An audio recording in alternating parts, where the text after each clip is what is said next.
Welcome back, Mrs. Johnston.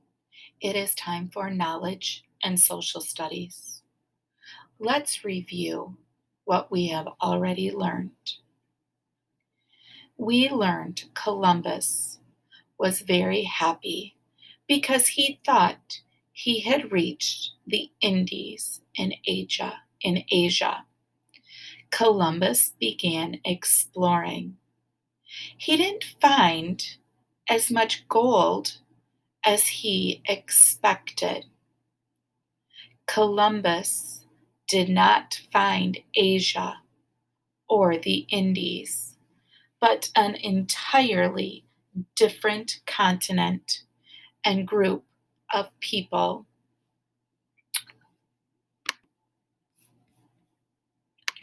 I have pulled out our globe again. Let's review Columbus's journey.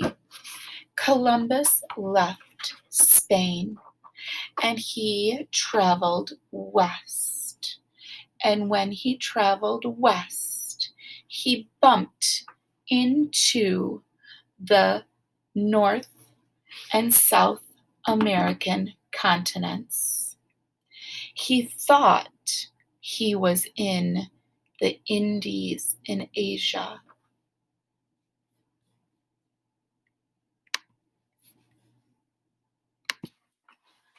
Let's see if we understand what we've been learning. Who was Columbus?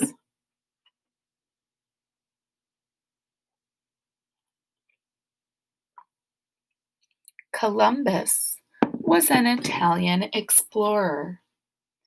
Who were King Ferdinand and Queen Isabella?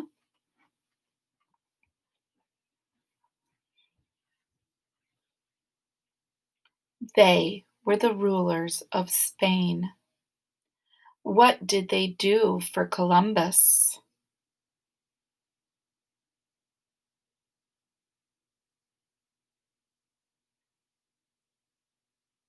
They gave Columbus money and ships so he could sail and find a new route to the Indies by going west. What did Columbus actually do?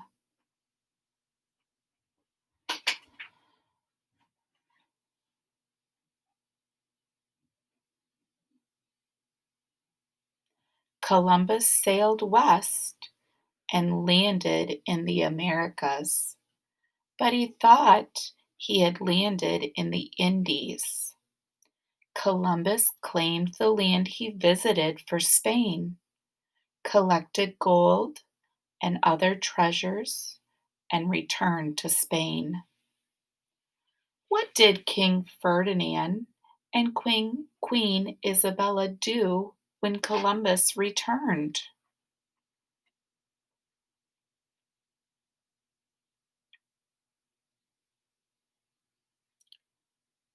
They named Columbus governor of the lands he claimed for Spain and told him that he could sail back there. Next, we are going to learn some information about the Native Americans. Indigenous people lived on the continents of North and South America long before European explorers like Columbus visited and settled in this area. There were many, many different types of Native Americans in the Americas, each with its own way of eating, dressing, and living, depending on the particular region where the members of the tribe lived. Another term people sometimes used for the Native Americans is American Indian. The people Columbus met on his first visit to the island of Hispaniola in 1492 were not Indians from India, but were native people from the Taino tribe. The Taino people were peaceful and lived in large huts around a central plaza where they had meetings and ceremonies and where the children played group games. There were thousands of Taino people who had been living on the island of Hispaniola for a very long time before Columbus landed there. The term American Indian came about because Columbus mistook the Taino tribe for Indians from the Indies, where he thought he had landed. Let's check for understanding. Thumbs up if the answer to my question is yes. Thumbs down if the answer is no. Were the people that Columbus met native to India?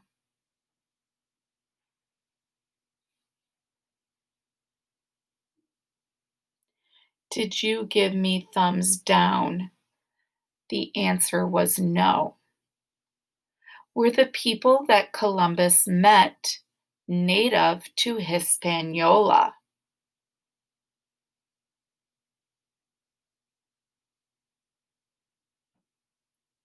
Did you give Mrs. Johnston thumbs up? That answer was yes. Were the people that Columbus met from the Taino tribe?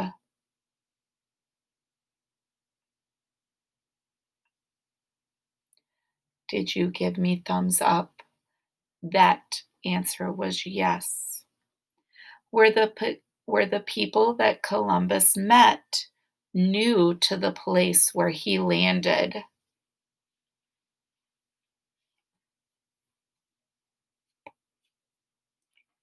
Did you give Mrs. Johnston thumbs down? That answer was no. They were not new to that place. Today's story is called Further Adventures of Christopher Columbus. Listen carefully to hear what happened on Columbus's other voyage and to find out if Columbus ever found what he had set out to find. When Christopher Columbus set sail from Europe for the second time, he commanded not 3, but 17 ships. In comparison to the Nina, the Pinta, and the Santa Maria, that's a lot of ships. He told himself, I will return to Hispaniola and find the men I left on that island waiting to help me. We will find the wealth of Asia and be rich. Everything seemed to be working perfectly. But the most important word in that statement is seemed. In fact, this time Columbus was sailing straight into trouble. What do you think is going to happen when he gets there this time?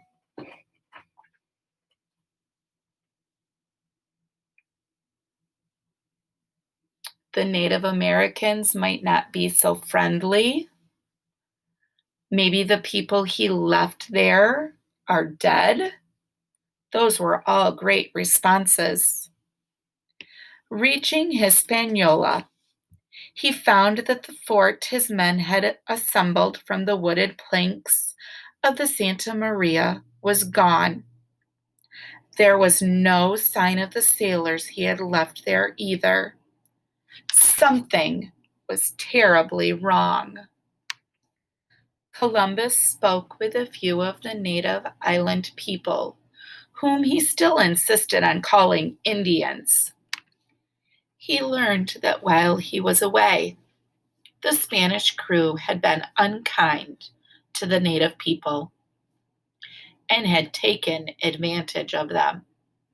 If you are taking advantage of people, you are treating them unfairly for selfish reasons. Columbus had originally come in peace, but his greediness and the greediness of his sailors had changed things on the island. The men who had sailed with Columbus on his second voyage also treated the natives badly and were just as greedy for treasure. Once more, Columbus and his crew took advantage of the natives. They were forced to work for no pay, carving mines into the highest mountainsides. "There is gold in those mountains," Columbus and his men told one another, "and we did not sail all this way to leave it there." But they did not find as much gold as they expected. Why did they not find what they think they would find? A lot of gold.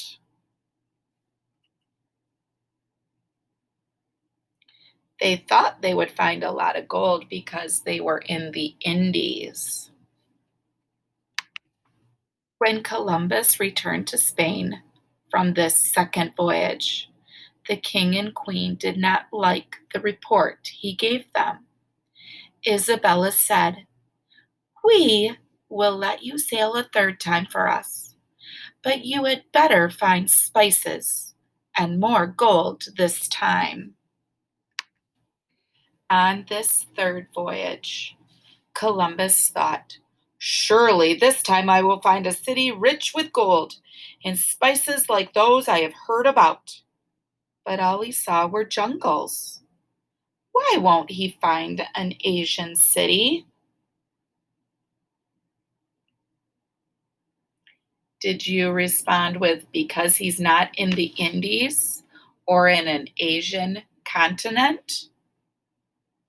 During his search, Columbus became very sick. Weak and discouraged, he orders his men to head for Hispaniola. When they got there, Columbus was surprised to find that a nobleman sent by Ferdinand and Isabella was waiting for him. The reason the king and queen had sent the nobleman is because they'd heard after the second voyage that Columbus was treating the native people cruelly and was keeping the gold for himself. The nobleman had been ordered to spy on Columbus and to arrest him if this turned out to be true. Indeed, the nobleman heard from many native people on the island how Columbus and his men had mistreated the native people of Hispaniola. The nobleman announced, "Christopher Columbus, you are being charged with keeping all the gold and treasures for yourself, and therefore doing a terrible job as governor. The king and queen will decide your fate." Columbus is going to jail. They didn't have jails in Hispaniola, so Columbus had to be taken back to Spain. Columbus sailed the long journey home to Spain, not as the ship's commander, as he had once been, but as a prisoner heading to jail. He wondered how he would be greeted by King Ferdinand and Queen Isabella. What will the king and queen do? What do you think will happen to Columbus?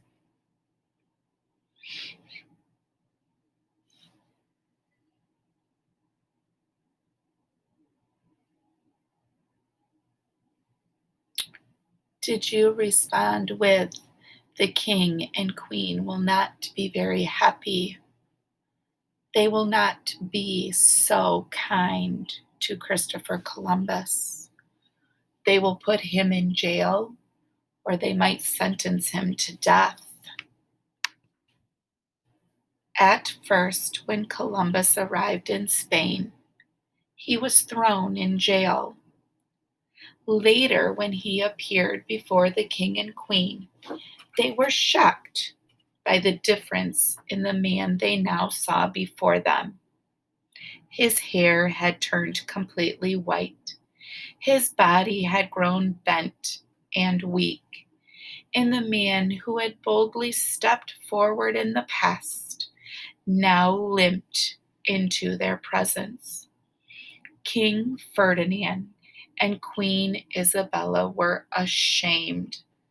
Ashamed means they felt badly or guilty for what they had done to him by arresting him. They took pity on Columbus and ordered that he be released from jail. They set Columbus free and ordered his share of the wealth to be returned to him. Their majesties shattered Columbus's dreams of returning to his former importance by announcing, "You are free, but you will no longer be the governor of our new empire."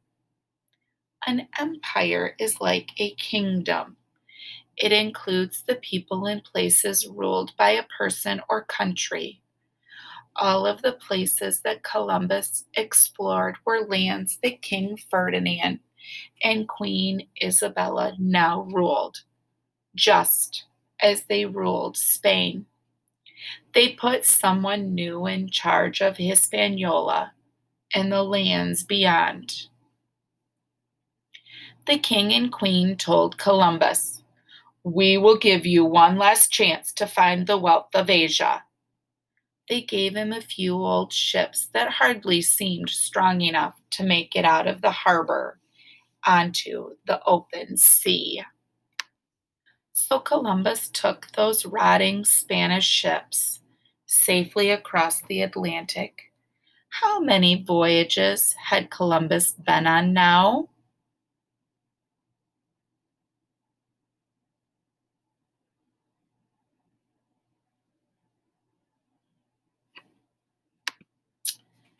Columbus had been on 3 voyages. He had been on the first voyage, where it took a long, long time. He had been on the second voyage, where he returned with 17 ships. Now he was completing his third voyage. Sailing up and down the lush green coast, he searched once more for the Asian cities he still believed must be there. Of course, they were not. In not finding them, he did not go ashore to explore. Discouraged, Columbus returned to Spain once again, without the gold and spices he desired. Why couldn't Columbus find the Asian cities?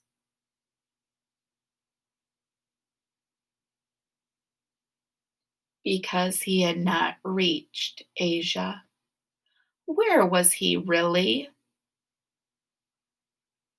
He was in the Americas. Christopher Columbus never set sail again. He died, still believing that he had found the Indies, but other explorers disagreed.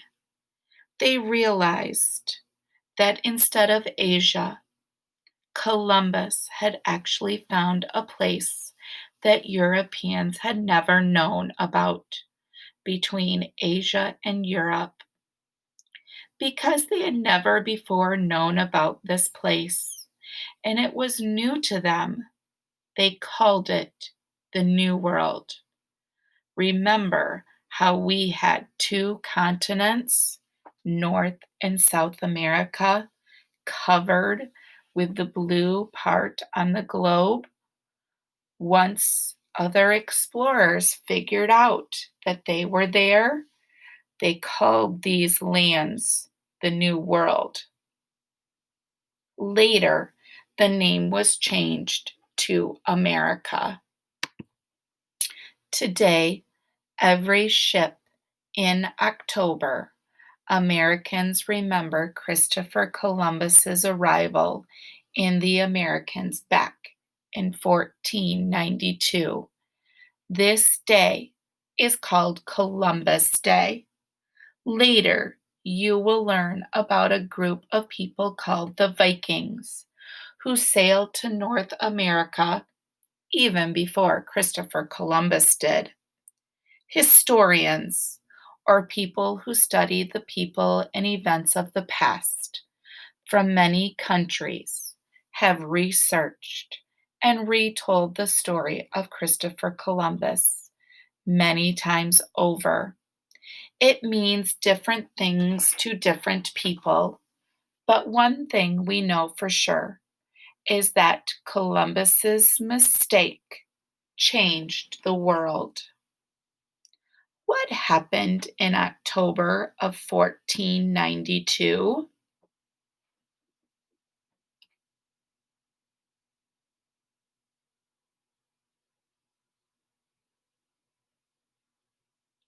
Columbus sighted land on his first voyage and came upon the Americas, even though he didn't know that was what it was. Why did King Ferdinand and Queen Isabella want to put Christopher Columbus in jail?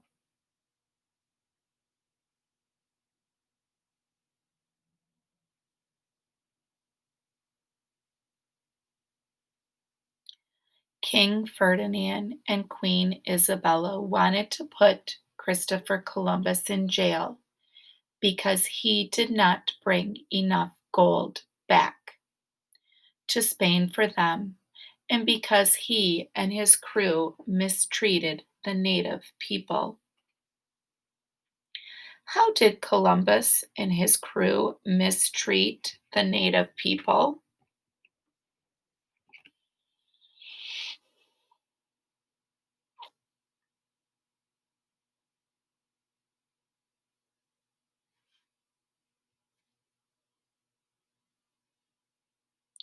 While Columbus was back in Spain after his first voyage, his men who stayed on the island of Hispaniola treated the natives badly and made them work very hard. The men continued to mistreat the natives even when Columbus returned as governor. They made the natives work as enslaved people, not paying them in exchange for their work. They made them dig mines in search of gold. What happened to Columbus when he returned to Spain after his second voyage without the riches he promised to Ferdinand and Isabella?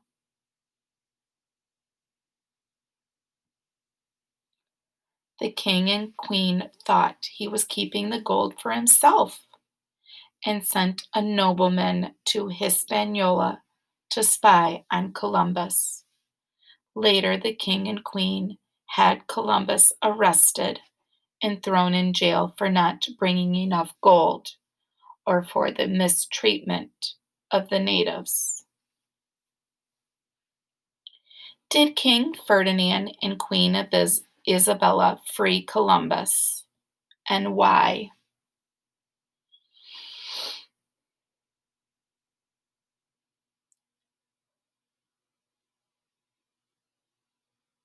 Yes, they freed Columbus because they felt ashamed of how they had treated him when they had helped them grow their empire. Spain now ruled over the lands that Columbus and his men took over. Today, we know a lot about Columbus because of historians, people who study the past. Our country remembers Columbus on Columbus Day, October 12th. Why do you think we remember Columbus on that particular day?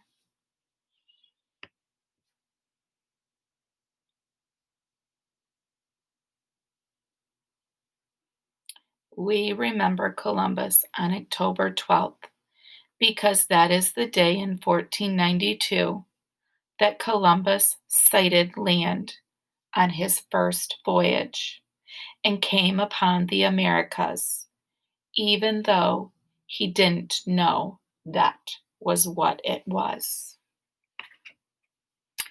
Mrs. Johnston hopes you enjoyed today's story.